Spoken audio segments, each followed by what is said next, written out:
the profession that you're coming for, being well prepared for that and being able to speak at length would be really nice. Right, But sir. as you said, it is also necessary to be what we call in the army ABC: accurate, brief, and clear. Okay. Accuracy, brevity, and clarity are very important essentials of our communication.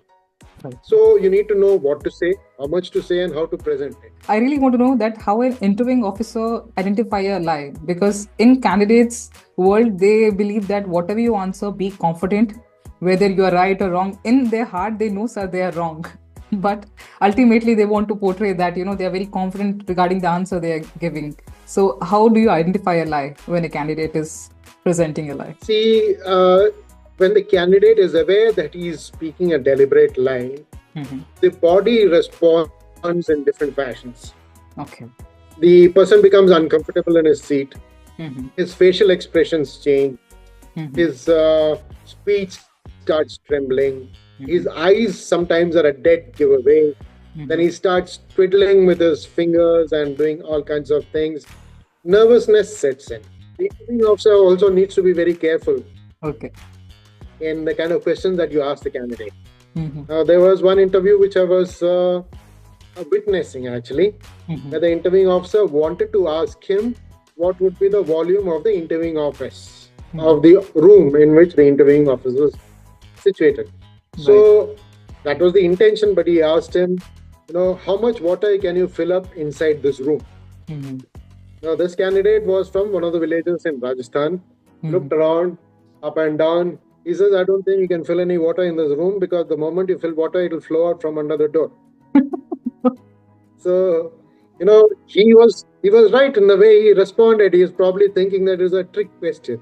But in most of the cases, it would be nice for the candidates, like I said, to be Mm-hmm. aware of themselves and the enemy. The Right. enemy here being the SSB testing system. Right. So, what it involves, what are the things that need to be done, is where you need to start your preparation. Right. Now, as part of this, I would say your interview. So, another thing which I tell the candidates is they need to be on their guard at all times. Mm-hmm. Now, the interview starts not when the candidate comes into the interviewing offices. Mm-hmm. I tell them that the interview starts from the moment they have pressed the submit button on their application forms online. I think, as far as the presentation is concerned of the candidate, Right. it would be nice for him to present himself for the interview in a professional manner. Right. It reflects his attitude towards the job that he's seeking. Mm-hmm. Also, it reflects the attitude in general towards life as such, whether he Right. likes to be careful or is he casual or careless. Right, sir. So that is a very important clue as far as the interviewing officer is concerned. We are looking at how the person's mental makeup is. How does he respond to the requirements of the situation? Does Mm-hmm. he prepare himself adequately or not? Right. Now, as far as the color combinations and other things are concerned, I think most of the candidates are aware of the fact that they should be generally dressed in light colored shirt, dark trousers, a belt, shoes, matching socks, and things like that. Some people choose to wear a coat with a tie. Now, if you choose to wear a tie, for instance, I would suggest to them that they should not leave their top buttons open. It should be closed. Button should be down. Tie knot should be up here. It should be. I mean, you should present yourself in a formal fashion, not like some kind of a rock star. Right. So that is one thing. And as far as the clothes, you don't have to be in branded clothes or anything. Simple is good. Mm-hmm. And it's also important to be correlated with the kind of background that the candidate comes from. If he Right. comes from an extremely poor rural background, we don't hold it against him that Mm-hmm. he's wearing, he's not wearing very well presented or well kind of tailored kind of stuff and things like that. Yes, sir. But he should be neat in his presentation, have good haircut, preferably with a shave. If he Mm-hmm. chooses to keep a beard, it should not be shabby. It should Mm-hmm. be nicely trimmed. No extra, I would say, accessories. Too many finger rings, Mm-hmm.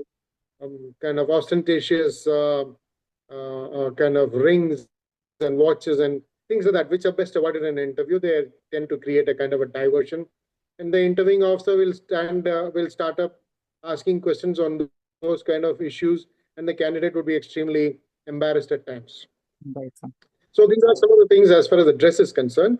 Okay. One does not have to borrow somebody else's dress, but it would be nice as a matter of due precaution preparation Mhm. to prepare your dress well in advance of your SSB. Right, sir. I suggest to candidates that they should not wear a dress for the first time when you're in the SSB. You should Mhm. have tried it out at home. Mhm. Otherwise, your shoes might squeak or bite you. Mhm. Your trouser might be too loose or too tight. Mhm. Your shirt, sometimes you have labels that start scratching you at the back of your neck, those Right. kind of things. So these Exactly. are things as part of the preliminaries which should be done at home. So you prepare your dress, come prepared for the interview. When you're coming and sitting in front of the interviewing officer, nothing else should be distracting you. Right, sir. Okay, I got the point. Sir, there are Yes. times a candidate face difficulty in answering the question because they are unable to speak. But sir, there is also a situation when a candidate is verbose in nature. So I really want to know regarding those candidates, sir, that how they can identify that how much to speak and when to speak on those certain areas. Okay. Now, if you are lacking in knowledge on a particular topic, that's a different question. Mhm. The If it is something that is related to your own academic field or the profession that you're coming for, being well prepared for that and being able to speak at length would be really nice. Right, But sir. as you said, it is also necessary to be what we call in the army ABC: accurate, brief, and clear. Okay. Accuracy, brevity, and clarity are very important essentials of our communication. Right, sir. So you need to know what to say, how much to say, and how to present it. These are Absolutely. important aspects. And the candidate should understand that there may be a particular subject which is of his strength, and he would like the interviewing officer to ask him more questions. Mhm. But the fact is, the interviewing officer has only about 40-45 minutes in which to conclude the interview. Right. So, therefore, the candidate should give the bare essentials. In Mhm. fact, he should hang out a few carrots in front of the interviewing officer and try and Mhm. lure him into more conversation on some subjects on which he's particularly strong. That would be the right, I would say, strategy to kind of approach an interview. Okay, sir. Sir, this question might be controversial because, sir, I really want to know that how an interviewing officer identify a lie. Because in candidates' world, they believe that whatever you answer, be confident, whether you are right or wrong. In their heart, they know, sir, they are wrong. But ultimately, they want to portray that, they are very confident regarding the answer they are giving. So, how do you identify a lie when a candidate is presenting a lie? See, when the candidate is aware that he is speaking a deliberate lie, Mhm. the body responds in different fashions. Okay. The person becomes uncomfortable in his seat, Mhm. his facial expressions change, Mhm. his speech starts trembling, his Mhm. eyes sometimes are a dead giveaway. Then he Mhm. starts twiddling with his fingers and doing all kinds of things. Nervousness sets in because the moment the interviewing officer asks a question and the Mhm. candidate has lied, he knows it's not the truth, and he's trying to work up several alternate, answers to further questions that might follow. Mhm. Now, most of the times, the interviewing officer may or may not. Most of the times, they don't follow up on that particular point which that candidate has made. Mhm. But subsequently, at some other stage in the interview, some kind of an innocuous kind of a question will come up, which will confirm to the interviewing officer this candidate has been lying. Now, Okay. at that time, most interviewing officers are considerate enough not to, make the candidate more embarrassed and to put him into more difficult situations. We just keep a note of it and Mhm. we ask him further questions, and it becomes quite apparent that the candidate has been lying and is not really presenting himself in the right manner. Okay, sir. So, any anecdote you remember Yeah. regarding such incident? Well, there was one candidate, if I remember. I asked him what he does for his physical fitness. He told me that he goes for runs. He Mhm. said he participated in a marathon. Okay. So I asked him, how many kilometers did you run? How many kilometers is a marathon? A typical Mhm. marathon is about 42 kilometers. But this candidate, no, then he got on, not actually, sir, it was not a marathon, it was a half marathon. I asked him, how many kilometers is a half marathon? And Okay. finally, it came down to saying that he ran a race in which he probably ran a distance of about 5 kilometers, nowhere near 42. All right, sir. And then I asked him what was the time in which he completed 5 kilometers. Mm-hmm. So he told me he did it in about 5 minutes. Now, to do 5 kilometers in 5 minutes, that would be really fantastic. So I asked him to work out what was the speed, average speed. And he did some mental mathematics and he told me it's 120 kilometers per hour, his running speed. So it shows not only that he's lying, it also shows that his mental mathematics is poor. And on top of everything, his basic logic is poor. If he Right. tells me that he's running at 120 kilometers an hour, he has got no idea or no concept of speed at all. He doesn't know that his motorcycle is usually running at 40 kilometers an hour or so. Mm-hmm. And 120, you would be probably breaking all laws in the country, running at 120 kilometers an hour. Right. Right. So it becomes pretty obvious when you ask them further questions on particularly their involvement in certain activities. You participate in some debates, something. I Mm. ask them to give a counter to the. Now, if he's held a position for a particular argument, I'll ask him to give me a few statements against that particular argument. So I get to know whether he's thinking logically, whether he actually participated, and if he Mm-hmm. did participate, was he was listening to the arguments of the other people? Did he prepare himself accordingly? So those Right. kind of things. Right. These are some of the things. And then, of course, sometimes it's about your personal behavior, reaction, and sometimes, like you said, the interviewing officer gets very friendly and the candidate doesn't realize it, and then he Yes, lands sir. up revealing a lot of secrets, particularly things like bursting crackers in the bathrooms in school toilets and Yes. things like that. So it Right, sir. becomes pretty obvious. Those are naughty things, but we'd like to know whether that thing, whether he carries that thing to an extreme, which might be detrimental to the performance of the armed forces. Right, sir. So, in the further questions, I really want us to discuss the anecdotes because, sir, it is much more relatable and understandable with the relatable questions, sir. Sir, the next thing I really want to know is that how to structure an answer. Like, if the question is being asked, tell me about yourself. How a candidate should proceed with respect to these basic questions. How should they answer them? Okay, all right. To begin with, I would like to tell the candidates that about a quotation by Sun Tzu. Okay. It says that if you know yourself and if you know your enemy, you need not fear the results of 100 battles. If you know only yourself and you do not know the enemy, then for every success you will suffer a defeat. And if you know neither yourself nor the enemy, then the outcomes of any battle are foregone. You're going to lose that. Right. So in the same context, when the candidate goes for SSB, he needs to understand himself.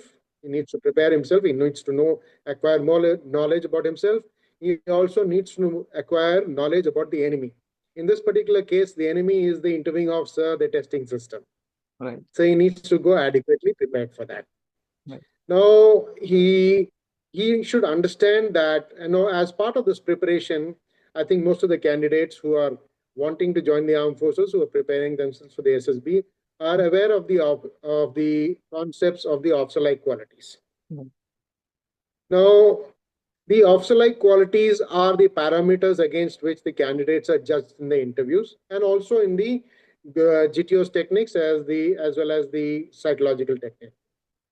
So it is through the responses that the candidate gives Mm. that these officer-like qualities of the candidate are assessed.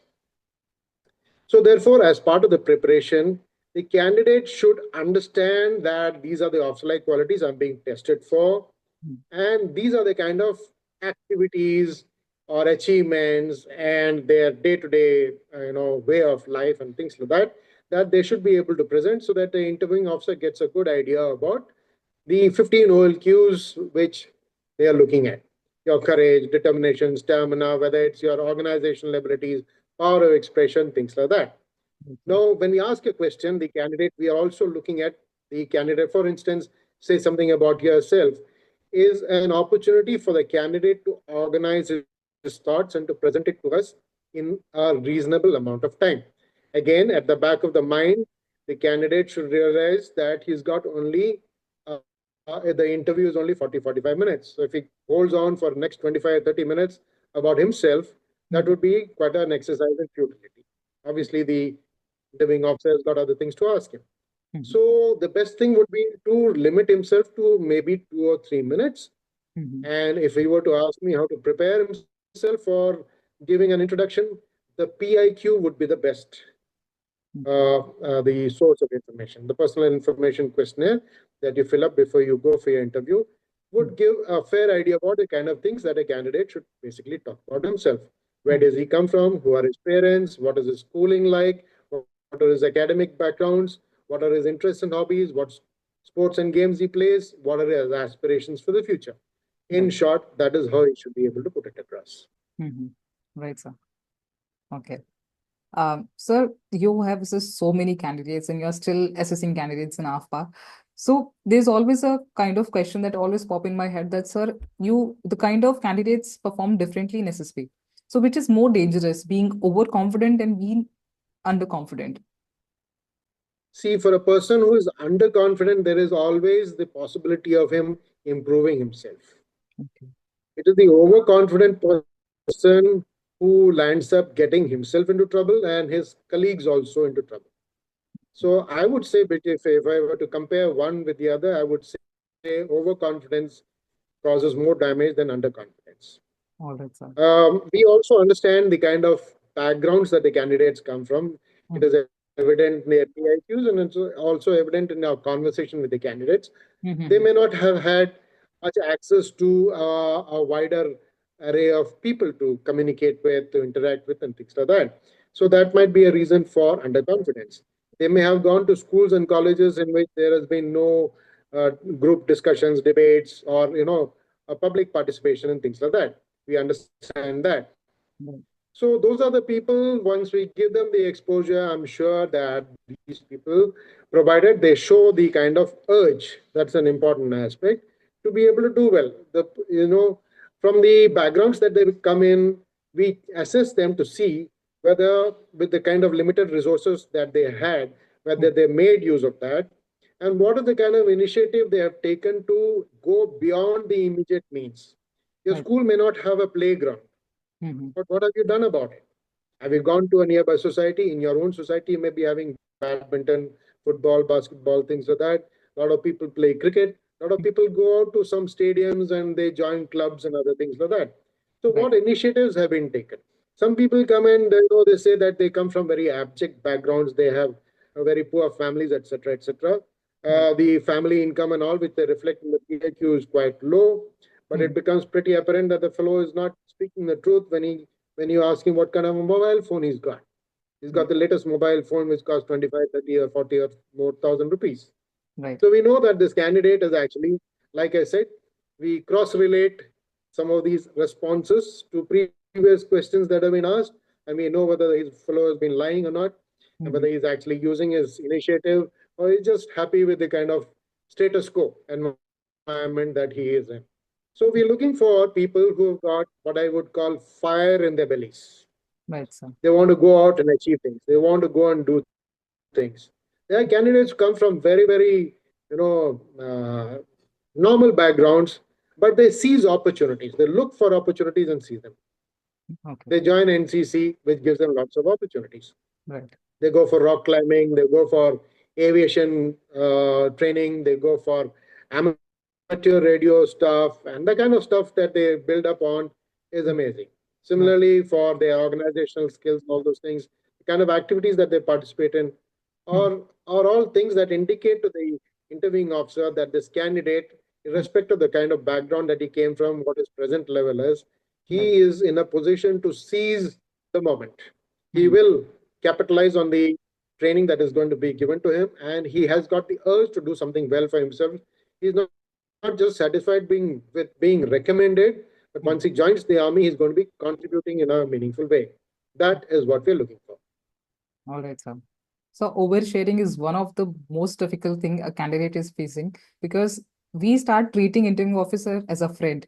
And due to this process, sir, we overshare our personal things. And especially female candidates, during personal interview, they even start crying. So, so this is a problem that, candidate face. So how somebody can identify and, be aware of the situation and perform better in interview. All right. Crying per se may not be such an emotionally weak kind of a moment, provided, of course, there's some kind of a trigger, which is some loss of a near and dear one in the recent times, are kind of things. But I've seen candidates who lost their very close relatives, but they come for the interview and they have held themselves stoically, which is quite good.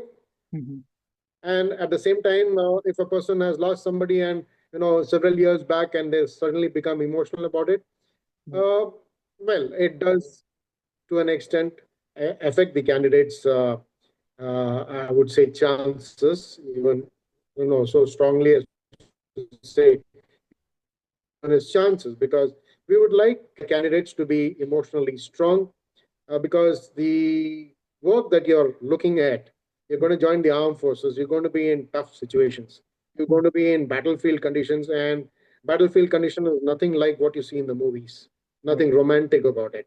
It's ugly. It's ugly. And you see people lying there with their arms and legs and bodies and heads and other things blown off and other things. It's an ugly situation. Right. So if you have a person who's not emotionally stable, who's not able to gather himself and seize control of the situation and to take appropriate action as a leader, then that candidate would not be a good fit for the armed forces. That is definitely there. And as far as the interview is concerned, yes, it is the job of the interviewing officer to be nice and happy and to create a happy environment where the candidate is willing to, open up and speak. Sometimes it also becomes a kind of a cathartic moment for many of these candidates.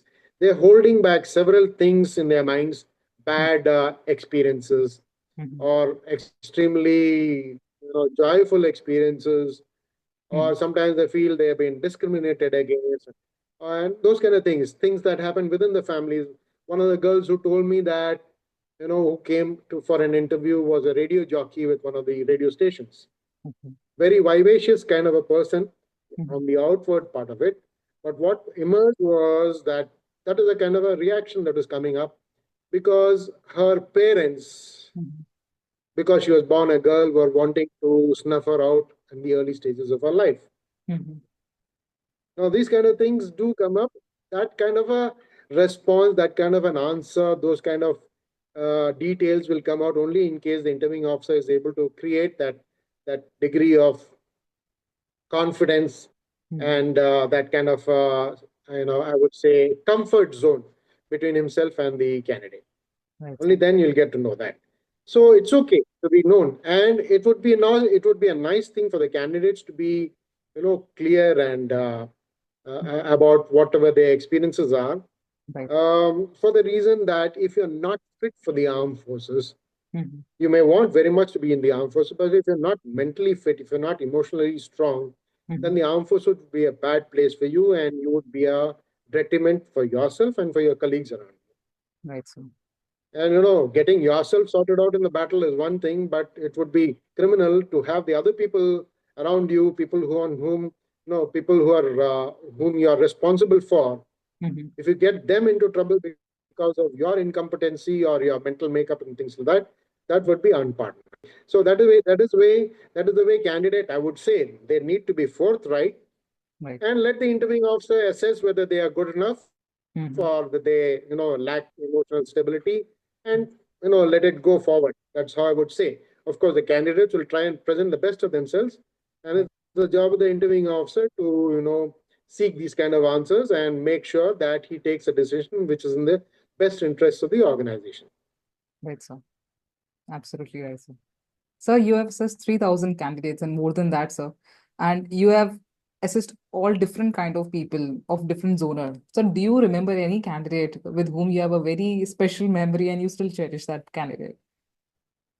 Well, we come across lots of interesting candidates, lots of people. There was, uh, I do not know whether it will be politically correct to talk about a book that was called some prime minister. There's a book, the uh, Improbable Prime Minister, some book like that was there. Accidental prime Like minister. that. There was a candidate. Sorry? The accidental prime minister, sir? Uh, Something like that? Accidental Prime Minister. That's the one. Yeah. Right. So same way, this candidate from a sainik school came to me. He is again an accidental kind of a candidate. Okay. The fellow was roaming around in his third, fourth standard. His parents got him around. Somebody spoke to him. And they said, you go and appear for this examination. In the, I think the fifth standard, he went and appeared for the examination. He just passed and he went to a Sainik school. Okay. In the Sainik school, he was not really, he was just happy going around doing his things and all that. Mm-hmm.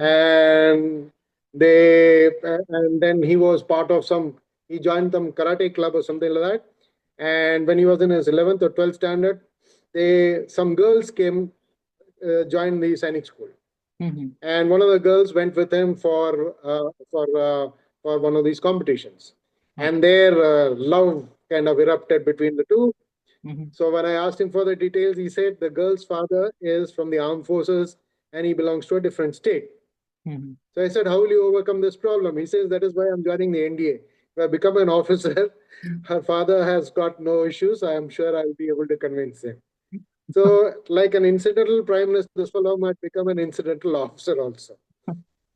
Then there was another chap, again, Sainik school type, but completely different. His orientation was completely academic, Mm-hmm. and his interest was not to join the armed forces essentially, but he wants to do higher research in mathematics.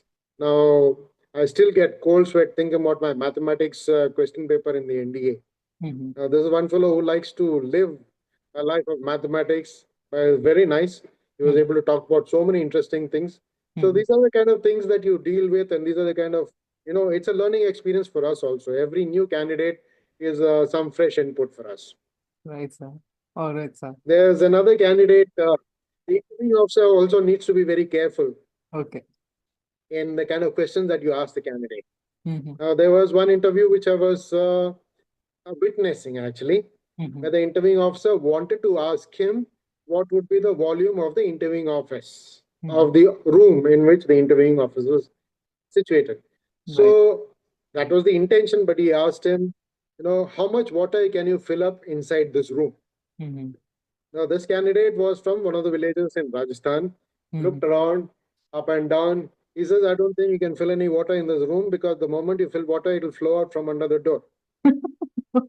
So, he was right in the way he responded. He is probably thinking that is a trick question. Right, sir. But the interviewing officer he should have been a little more careful in wording his sentences correctly. Right, sir. So, in that aspect, both the interviewing officer and the candidates should know to use the appropriate words, appropriate sentences to seek the correct answers. That Right. would be the right thing. Right, sir. So, any three suggestions you want to give to the Okay. candidates so that they can perform better in the interview, according to your experience? All right. I think yeah. So, Sheetal, as far as my, I see a lot of good stuff, a lot of good advice has been given by a lot of interviewing officers in many of these podcasts and other things that I've seen. Right. There are a couple of things that I would like to tell the candidates. Right. Their preparation starts not from the time they get the call letter. Their preparation should start from the day they make up their minds that they want to join the armed forces. Right, sir. That is the day your preparation starts, not after you cleared the examination, not when you're preparing for the examination, not when you reach the SSB. Some Mm-hmm. people come to the SSB and come and tell us that, I've come and I want to present myself in my raw form. Mm-hmm. Well, it may be a good strategy provided you're good.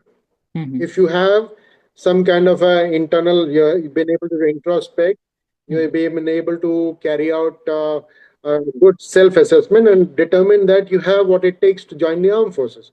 Well, so be it, no problem, that's all right. You don't necessarily have to go for coaching or prepare yourself for anything like that. Come and present yourself. If you're good, definitely that's a good sign for you. But in most of the cases, it would be nice for the candidates, like I said, to be aware Mm-hmm. of themselves and the enemy. The enemy Right. here being the SSB testing system. Right. So, what it involves, what are the things that need to be done, is where you need to start your preparation. Right. Now, as part of this, I would say your interview. So, another thing which I tell the candidates is they need to be on their guard at all times. Mm-hmm. Now, the interview starts not when the candidate comes into the interviewing offices. Mm-hmm. I tell them that the interview starts from the moment they have pressed the submit button on their application forms, online application forms. Mm-hmm. What have you filled up in the application form? Mhm. what kind of photograph you have pasted. There are some people who paste photographs in formal attire. There are Mhm. some people who are totally informal, colored t-shirts or with slogans, Mhm. hair not done, shabby Mhm. beards, and all kinds of facial makeup and kind of stuff like that. So Mhm. that is the moment because a copy of the application form also reaches the interviewing officer. And Okay, sir. even before the candidate has reached the office, Mhm. the officer has gone through the application form, he's gone through his PIQ, and there are Mhm. many other forms which they ask you to fill up in the SSB. Right. Now, the PIQ, most of the candidates are aware of it. They go prepared to fill up the PIQs, etc. That's good. Mhm. But what they don't realize is that the other forms which they fill up in the SSB are also coming up in front of the interviewing officer. Right. So the interviewing officer gets a good input about the candidate, whether he's, you know, uh, whether he is conscientious about his work, whether Mhm. he's organized in his thought process or not. When I Mhm. say he, it's she also. Okay. So whether they are organized in their thought process, are they able to present the things? Are they able to, give the essentials of the information that they're looking for, etc., etc. So it Right, starts sir. way back from the time you press submit the application at the UPSC or wherever you or the recruiting directorate. It Right. starts from there, and Right. uh, that is the manifestation. But your preparation actually has started much before that. Right. Attitudinal change that I say. Mhm. You need to you can't say that once I join the academy you will make yourself physically fit. Sorry, Mhm. it will not happen. It shows your attitude towards fitness. You're not playing games, you're not participating in any outdoor activities. You just the worst. When we ask what do you play, most people say they play the harmonica or violin or some stuff like that. Mhm. So we want them to play outdoor games. Now, you Right. don't need to be a national champion or anything like that, but we Mhm. are essentially looking at the fact that the candidate is active or not. Absolutely. So in the evening, does he go out? Does he, what kind of games does he play? Are they individual games or are they, group games or team games? It's Right. much better to play a team game so that, you get used to the rough and tumble part of it. You Mhm. get used to the idea of winning, losing, and all those things. And Mhm. you're winning, you're competing against somebody other than your own self, Right. right? So shooting might be a very good game, might be game, etc. But Mhm. it will be football or basketball, volleyball, hockey, these kind of things, boxing, and Mhm. those are the kind of things, mountaineering, rock climbing, anyway, group collective effort is concerned. Right, sir. So these are some of the things as far as that physical preparation is concerned. Academics is another place where you need to prepare. You need to have some amount of information about the fundamentals of the course that you've undertaken. If Mhm. you're commerce or science or whatever subjects that you've taken, you need to have a good idea about it. You Right. also need to know if you've done a particular special course, how is the knowledge that you've acquired in that particular course going to be of use to you in the job that you're planning to take up. You have done a course in, let's say, bachelor's in hotel management, Mhm. and you go and join the infantry. How will you be a useful person? There are Mhm. some people who have done a course in forensic sciences. Mhm. There are some people who have done microbiology courses in microbiology. How Mhm. are these kind of things going to be of use to your vocation? How are you going to make yourself useful in the job that you're seeking? That is where it's your imagination, it's your knowledge, your application of mind, things like that. Another place which I would like candidates to focus on is particularly technical candidates. They should have a fair depth of knowledge about the projects that they have done in their school, their colleges, minor project and major project. Mhm. Most of the candidates who come to us have a very perfectly kind of a relationship in this entire project. They are the ones who prepare the file cover or do the PowerPoint presentation, etc., without actually involving themselves in the technical aspects of the project.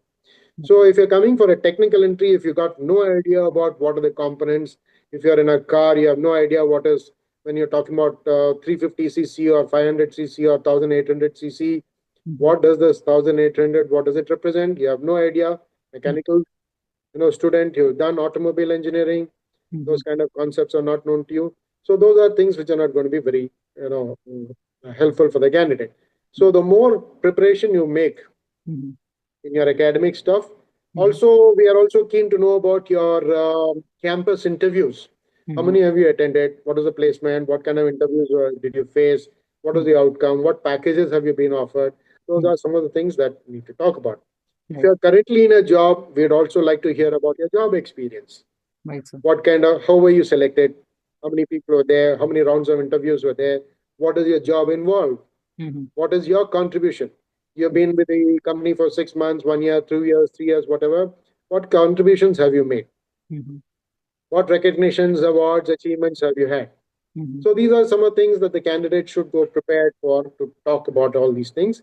Right. And importantly, if you've been in a software industry somewhere and you're going for a job which got nothing to do with that, you'll Mm-hmm. need to know how your exposure to the software or computer systems or testings and other things are going to be useful to your career in the armed forces. You have to be smart enough to be able to project the right answers at that particular time. Yes, I may not be doing some coding or something, but my knowledge of this thing, Mm-hmm. my scientific approach to it, my curiosity, my logic, and other things are going to help me in whatever problems that I confront in the armed forces. Right, sir. Right? Okay. So that is, these are some of the things I'd like to advise candidates about. The rest of the thing, what to do in the interview and what not to do and all things are all lots of issues on which plenty of material is there. A lot of interviewing officers are given their views about this. I'm sure candidates would be going through this kind of information Right. and they'll be prepared with that kind of stuff.